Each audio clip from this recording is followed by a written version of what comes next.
വയനാട്ടിലെ മുത്തങ്ങയിൽ മുമ്പ് നടന്ന കലാപത്തിൻ്റെ കോടതി വിധി, അതായത് കലാപം നടന്ന എത്രയോ കാലം കഴിഞ്ഞ് അതിൻ്റെ അന്വേഷണവും അതിൻ്റെ FIRും ഒക്കെ കൊടുത്ത് കോടതിയിൽ കേസ് കഴിഞ്ഞ് ഇപ്പോൾ അതിൻ്റെ വിധി വന്നു. കലാപകാരികളിലായ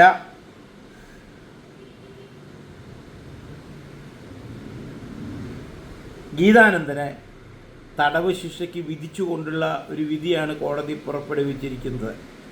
ഈ വിധി വന്നതിന് ശേഷം മുത്തങ്ങ സമരനായിക CK ജാനു പ്രതികരിച്ചിരിക്കുന്നു. അത് എന്താണെന്ന് എനിക്ക് ഇനിയും മനസ്സിലായിട്ടില്ല. കോടതി വിധിയെ വിമർശിക്കുക എന്ന് പറയുന്നത് രാജ്യത്തിനെ വിമർശിക്കുക, രാജ്യദ്രോഹ കുറ്റമാണ്. കോടതി വളരെ വ്യക്തമായി കിട്ടിയ രേഖകളുടെ അടിസ്ഥാനത്തിലാണ് വിധി പറയുന്നത്. ആ വിധി പറഞ്ഞു കഴിഞ്ഞാൽ ആ ജഡ്ജിനെയും കോടതിയെയും ശുംഭനെന്നോ മറ്റോ വിളിച്ചു കഴിഞ്ഞാൽ ഉണ്ടാകുന്ന ആപത്ത് എന്താണെന്ന് ഇവിടുത്തെ എല്ലാവർക്കും അറിയാം. CK ജാനു ഇപ്പോൾ കോടതിയെ ചോദ്യം ചെയ്തുകൊണ്ട് ഇങ്ങനൊരു പ്രസ്താവന ഇറക്കുമ്പോൾ നമുക്കൊരു കാര്യം പറയാനുണ്ട്. ഇപ്പോൾ ഒരാഴ്ച മുന്നേ ജന്തർ മന്ദിറിലുണ്ടായ കലാപം, ഒരു നീറ്റ് പരീക്ഷയോട് അനുബന്ധിച്ച്, നീറ്റ് പരീക്ഷ പെട്ടെന്നുണ്ടായൊരു സംഭവമല്ല ഈ ക്രമക്കേട്. കാലങ്ങളായിട്ട് നീറ്റ് പരീക്ഷ പേപ്പർ ഇവിടെ ചോർന്നുകൊണ്ടേയിരിക്കുന്ന ഒരു ദുരവസ്ഥ ഇവിടെ നിലനിന്നിരുന്നു. നീറ്റ് പരീക്ഷാ ചോദ്യപേപ്പർ മാത്രമല്ല, മറ്റ് പരീക്ഷകളുടെയും ചോദ്യപേപ്പറുകൾ ഇവിടെ ചോർന്നിട്ടുണ്ട്. അത് കൊണ്ടുപോയി കച്ചവടം ചെയ്തിട്ടുണ്ട്. എന്നിരുന്നാലും ഇപ്പോൾ നീറ്റ് പരീക്ഷ ഉണ്ടായാൽ, പരീക്ഷയിൽ ചോദ്യപേപ്പർ ചോർച്ചയുണ്ടായാൽ അതിന് ശക്തമായ ഒരു നടപടി എടുക്കാൻ ആലോചിച്ചിരിക്കുമ്പോൾ വളരെ ആസൂത്രിതമായി ഇപ്പോൾ ആ സമരം ചെയ്യാനായിട്ട് മുന്നോട്ട് വന്നു. ജന്തർ മന്ദിറിൽ അവർ സത്യാഗ്രഹമൊക്കെ തുടങ്ങി വെച്ചു. സമരം ചെയ്യാൻ ആർക്കും അവകാശമുണ്ട്, പ്രതിഷേധിക്കാൻ ആർക്കും അവകാശമുണ്ട്. പക്ഷേ ഈ സമരവും പ്രതിഷേധവും ഒരു കലാപമാക്കുവാൻ ആർക്കും അവകാശമില്ല, അധികാരമില്ല എന്ന് ഓർക്കുക. സമരം ചെയ്യുന്നത് അല്ലെങ്കിൽ സത്യാഗ്രഹം ചെയ്യുന്നത് ശ്രദ്ധിക്കുന്നുണ്ട് ഭരണകർത്താക്കൾ. സമരം ചെയ്യാം, മുദ്രാവാക്യം വിളിക്കാം, പ്രതിഷേധിക്കാം, അവിടെ സത്യാഗ്രഹം ഇരിക്കാം. മുദ്രാവാക്യം വിളിക്കുമ്പോഴോ സമരം ചെയ്യുമ്പോഴോ ഭരണാധികാരികൾക്ക് ഒരു പ്രശ്നവുമില്ല. ചർച്ചയ്ക്ക് വിളിക്കാം, ചർച്ച ചെയ്യാം. പക്ഷേ നിരാഹാരമിരിക്കുമ്പോൾ, ഓരോ ദിവസങ്ങൾ കൂടി വരുമ്പോൾ നിരാഹാരമിരിക്കുന്നവരുടെ ആരോഗ്യസ്ഥിതി അന്വേഷിക്കേണ്ട ചുമതല ഭരണകർത്താക്കൾക്കുണ്ട്. ആരോഗ്യസ്ഥിതി മോശമാകുന്നു എന്ന് മനസ്സിലാക്കിയാൽ സമര വേദിയിൽ നിന്ന് നിരാഹാരമിരിക്കുന്ന ആളെ അറസ്റ്റ് ചെയ്തു കൊണ്ടുപോയി ഹോസ്പിറ്റലിൽ അഡ്മിറ്റ് ചെയ്യുന്ന ചുമതല ഭരണകർത്താക്കളുടെയാണ്. ഈ സമയത്ത് സമരം നയിക്കുന്നവർ ആ സമരത്തെ ഒരു കലാപത്തിലേക്ക് നീക്കിയാൽ അവിടെയാണ് സമരം നയിക്കുന്നവരുടെ തെറ്റ്. അപ്പോഴാണ് ഇവിടെ പ്രശ്നങ്ങൾ ഉടലെടുക്കുന്നത്. എന്തു പറഞ്ഞാലും ഇവിടുത്തെ സേന, ഇവിടുത്തെ പോലീസ് ഒരാളുമായി തല്ലുകൂടാനോ കലഹിക്കാനോ ഉണ്ടാക്കി വെച്ച ഒരു ഡിപ്പാർട്ട്മെൻ്റ് അല്ല. ഇവിടെ സമാധാനവും നീതിയും ന്യായവും നടക്കുന്നുണ്ടോ എന്ന് നോക്കാനും അത് നടക്കുന്ന വഴിയിലൂടെ അത് കൊണ്ടുപോകാനും വേണ്ടി നമ്മുടെ ഭരണകൂടം ഉണ്ടാക്കി വെച്ച ഒരു സംവിധാനമാണ് ഇവിടുത്തെ പോലീസ്, മിലിറ്ററി തുടങ്ങിയ സംഭവങ്ങൾ. സമരം ചെയ്യുന്നു എന്ന് പറഞ്ഞ് പോലീസ് സേനയുടെ നെഞ്ചത്ത് കയറുമ്പോൾ, സായുധ സേനയുടെ നെഞ്ചത്ത് കയറുമ്പോൾ ഉണ്ടാകുന്ന ഇത്തരത്തിലുള്ള കലാപ അന്തരീക്ഷം കൂടുതൽ വഷളാവുകയും ഇത്തരത്തിലുള്ള മരണങ്ങൾക്ക് ഇടവരുകയും ചെയ്യുന്നു. ഇതുതന്നെയായിരുന്നു മുത്തങ്ങയിലും ഉണ്ടായത്. സമരം ചിലപ്പോൾ ന്യായമായിരിക്കാം, സമരത്തിൻ്റെ പേരിൽ കലാപമിറക്കി വിട്ടാൽ അത് അന്യായമാണ്.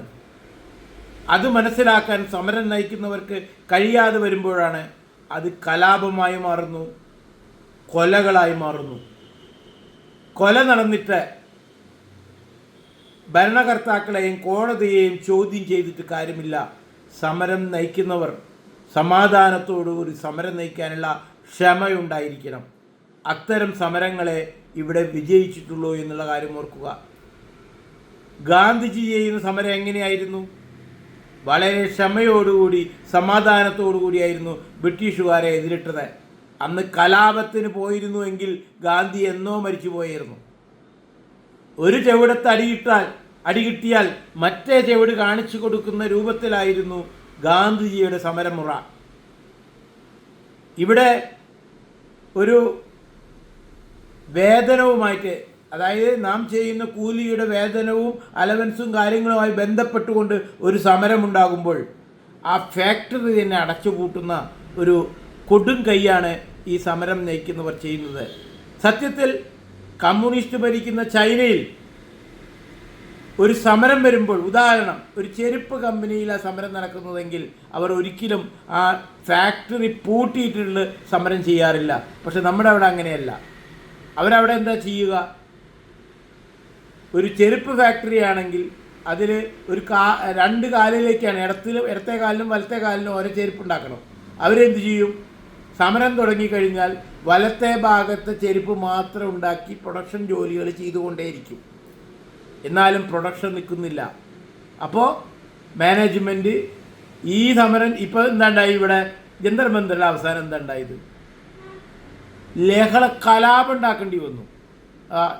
അവിടെ ചർച്ചയ്ക്ക് വിളിക്കാൻ. സത്യത്തിൽ ഇതിനുള്ള നിയമവുമെല്ലാം രൂപപ്പെടുത്തിക്കൊണ്ടിരിക്കുമ്പോൾ വളരെ എടുത്തു ചാടിയിട്ട് അവിടെ ഫോഴ്സ് ചെയ്തു. ഭാഗ്യം കൊണ്ട് അവിടെ വെടിവെപ്പുണ്ടായില്ല. കാരണം ഈ മാർച്ച് നടത്തിയ ആ സ്ഥലം അതീവ സുരക്ഷിത മേഖലയാണ്. അവിടെ പണ്ട് പാർലമെൻറ്റ് ആക്രമണമൊക്കെ നടന്നതിന് ശേഷമാണ് ഇത്രയും സുരക്ഷാ മേഖലയായി അവിടെ വെച്ചത്. അവിടെ ആര് ചെന്നാലും വെടിവെക്കാനുള്ള ഉത്തരവ് അപ്പോൾ ആ ഉദ്യോഗസ്ഥന്മാർക്ക് കൊടുക്കാനുള്ള നിയമമുണ്ട്. പക്ഷേ എന്തോ ഭാഗ്യം കൊണ്ട് അത്തരത്തിലുള്ള മോശം അവസ്ഥകൾ ഉണ്ടായില്ല. എന്നു മാത്രമല്ല, പെട്ടെന്ന് തന്നെ കേന്ദ്ര ഭരണ നേതൃത്വം സമരക്കാരുമായി ചർച്ച ചെയ്ത് അതിന് തീരുമാനമായി ആ സമരം ഇല്ലാതെയായി. ആ തരത്തിലുള്ള സന്ദർഭവും പോലും അവിടെ ഉണ്ടാക്കേണ്ട ആവശ്യമുണ്ടായിരുന്നില്ല. വളരെ സമാധാനപരമായിട്ട് ആ വിഷയം ചർച്ച ചെയ്യാമായിരുന്നു. അത് എന്തു തന്നെ ആയാലും ചെവി കൊള്ളും എന്നുള്ളതിന് യാതൊരു സംശയവും വേണ്ട.